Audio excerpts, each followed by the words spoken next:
የከበረ ነጻነት መጽሐፍ በአገልጋይ ብሩክ ኃይለ ሚካኤል ምዕራፍ 1 ኃጢአት የማይቆጠርበት ሰው ገጽ 105 ርዕስ እግዚአብሔር በእንስሳት ደም ከቁጣው ይረጋጋል።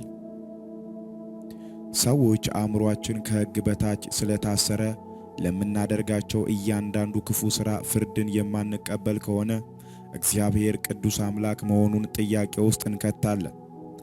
ምክንያቱም ሕግ የሚሆነው በፍርድ ሲታጀብ ነው። ክፉ አድርገን በሕይወት ስንኖር በምሕረቱ ነው ከማለት ይልቅ እግዚአብሔር ከኃጢአታችን ጋር የተስማማ ይመስለናል። በሰው ውስጥ የገባው የጥፋተኝነትና የኩነኔ ዕውቀት ያለ ቅጣት ነጻነት እንደሌለ እንድናምን አድርጎናል። ይህ ከኃጢአተኝነት አስተሳሰብ የተወለደ እግዚአብሔር የሚጠላው የሰው ሁሉ የተሳሳተ ዕውቀት ሆኗል። ሰዎች እውነትን ባለማመን ከሕግ በታች የምንገዛ በመሆናችን በሚገባን መንገድ ወደ እውነት መመለስ የግድ ሆኖ ነበር። እስራኤላውያን ከግብፅ ከወጡ በኋላ በእንስሳ ደም መሥዋዕት አማካኝነት ከእግዚአብሔር ጋር ሰላምን የማውረድ ሥርዓት በሙሴ በኩል በኪዳን መልኩ ተሰጥቷቸዋል። በዚህም መሠረት አንድ ሰው ሕጉን ሳይፈጽም ቢገኝ ወዲያውኑ በኪዳኑ የተዘረዘሩ እርግማኖች አይመጡበትም። ነገር ግን ከእግዚአብሔር ምሕረትን የሚጠይቅበትን የኃጢአት መሥዋዕት የሆነውን የእንስሳ ደም በማቅረብ ከፍርድ ይድናል። መጽሐፍ የፍጥር ሁሉ ሕይወት ያለው በደም ውስጥ እንደሆነ ይነግረናል። በቅንፍ ዘሌዋውያን ምዕራፍ 17 ቁጥር 11 አንድ ሰው ሕጉን ሲጥስ ወዲያውኑ ለራሱ መሥዋዕት የሚሆን በግ ወይም ፍየል እንደ አቅሙ መሥዋዕት እንዲሆን ያቀርባል። እንዲሰዋ ባመጣው እንስሳ ላይ እጁን በመጫን በእርሱ ላይ ያለውን ኃጢአት በበጉ ላይ እንዲሆን ያደረገውን ክፉ ሥራ ይናዘዛል። ከዚያ በጉን ካህኑ ያርደዋል። ካህኑ ደሙን በመሠዊያው ላይ በመርጨት የተሰዋውን በግ ያቃጥለዋል። በዚህ መንገድ ከተሰጡት ሕጎች መካከል አንዱን ተላልፎ የተገኘ ሰው ኃጢአቱ ተሸፍኖለት ከእግዚአብሔር ጋር ሰላም ይሆናል። በቅንፍ ዘሌዋውያን ምዕራፍ 4 ከቁጥር 27 እስከ 31 እግዚአብሔር ሰዎችን ለማዳን የእንስሳ ደም እንዲፈስ አድርጓል። እግዚአብሔር ከነጻ ስጦታ ወደ ሕግ አገዛዝ የወረደውን ሰው ሕግን ባለመፈጸሙ መቅጣት እየቻለ ሌላ ማስመለጫ መንገድ ሲፈልግ ታያለ። ይህ የብሉይ ኪዳን ወርቃማ ክፍል ነው። የሰው ትክክለኛ መልክና አምሳል የሚመስለው እግዚአብሔርን ነው። ይህ መልክና አምሳል በኃጢአት ምክንያት ከሰዎች ተሰውሮ ተቀመጠ እንጂ እግዚአብሔር ከሰው አልወሰደውም።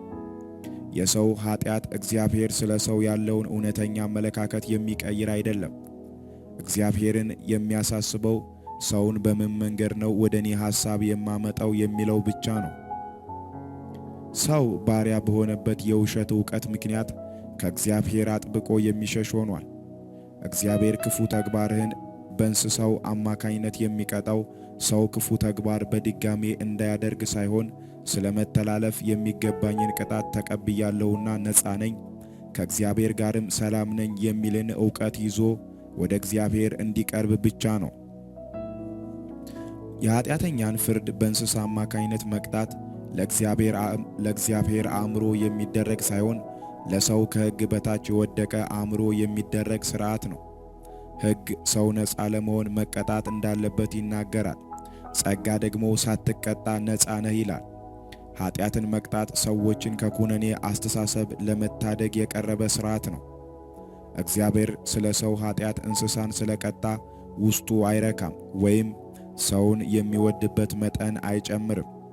እግዚአብሔር ለኃጢአት ስርየት የሚፈሰውን የእንስሳ ደም መሥዋዕት ለእርሱ ለራሱ እንደማይፈልገው መጽሐፍ ደጋግሞ ይነግረናል። በቅንፍ መዝሙር ምዕራፍ 40 ቁጥር 6፣ መዝሙር ምዕራፍ 50 ከቁጥር 8 እስከ 14፣ ኢሳይያስ ምዕራፍ 1 ከቁጥር 11 እስከ 17፣ ኤርምያስ ምዕራፍ 7 ከቁጥር 21 እስከ 23፣ ሆሴዕ ምዕራፍ 6 ቁጥር 6። እግዚአብሔር የሚያሳስበው የሰውን ክፉ ሥራ እንዴት አድርጎ እንደሚቀጣ ሳይሆን ሰውን እንዴት አድርጎ ወደ ራሱ ማቅረብ እንዳለበት ነው። ምክንያቱም ሰውን ስለ ክፉ ሥራው መቅጣት በኃጢአት ውስጥ እስካለ ድረስ ከኃጢአት ሕግ ነፃ አያደርገውም። ሰው ከማይጠቅሙ ተግባሮቹ የሚመለሰው ወደ ትክክለኛ መልኩና አምሳሉ ዕውቀት ሲመለስ ብቻ ነው። መልካም ተግባር ቅጣትን በመፍራት ሳይሆን ከእውነተኛ ማንነት ጋር ኅብረት በማድረግ የሚመጣ የሕይወት ሥርዓት ነው። የሰው ልጅ ከሕግ በታች በመገዛቱ የኀጢአት ሕግ ባሪያ ሆኖ በየጊዜው መሥዋዕት ለማቅረብ ተገዶ ነበር። በተሰጠው ሕግ አማካኝነት ሰርቶ እግዚአብሔርን መምሰል አልቻለም ነበር። የተሰጠውን ሕግ ፈጽሞ የእግዚአብሔርን ሕይወት ለመካፈል የቻለ አንድም ሰው አልነበረም። ከዚህ ባለፈ የእንስሳት መሥዋዕት የሰው ልጆችን ሕሊና ነፃ ሊያደርግ አልቻለም። በጊዜ ሂደት ውስጥ የእንስሳን ደም ቢያቀርቡም ከእግዚአብሔር ጋር ሰላም እንደሆኑ ለማሰብ ከብዷቸው ነበር። በየጊዜው ከኀጢአት ቅጣት ነፃ የሚያደርግን የእንስሳ መሥዋዕት ማቅረብ አድካሚ ሥራ ሆኖ ነበር። እስራኤላውያን በሕግ አማካኝነት ከኀጢአት ነፃ መሆን ስላልቻሉ ከኀጢአት ነፃ የሚሆኑበትን የተሻለ ኪዳን ይፈልጉ ነበር። እግዚአብሔር ከሕግ በታች ካለ ሰው የሚፈልገው ትክክለኛው አስተሳሰብ ይህ ነበር። እግዚአብሔር በሕግ ምክንያት ተጎሳቁሎ ለሚገኘው የሰው ዘር አስገራሚ ተስፋን መስጠት ጀመረ። በቅንፍ ሮሜ ምዕራፍ 1 ቁጥር 2 እግዚአብሔር ለሙሴ ብሉይ ኪዳንን ከመስጠቱ በፊት ለአብርሃም ተስፋ ወደ ሰጠው አስደናቂ ኪዳን የሕዝቡን ልብ በነቢያት በኩል መመለስ ጀመረ። በቅንፍ ኢሳይያስ ምዕራፍ 53፣ ኤርምያስ ምዕራፍ 31 ቁጥር 31፣ ሆሴዕ ምዕራፍ 6 ቁጥር 2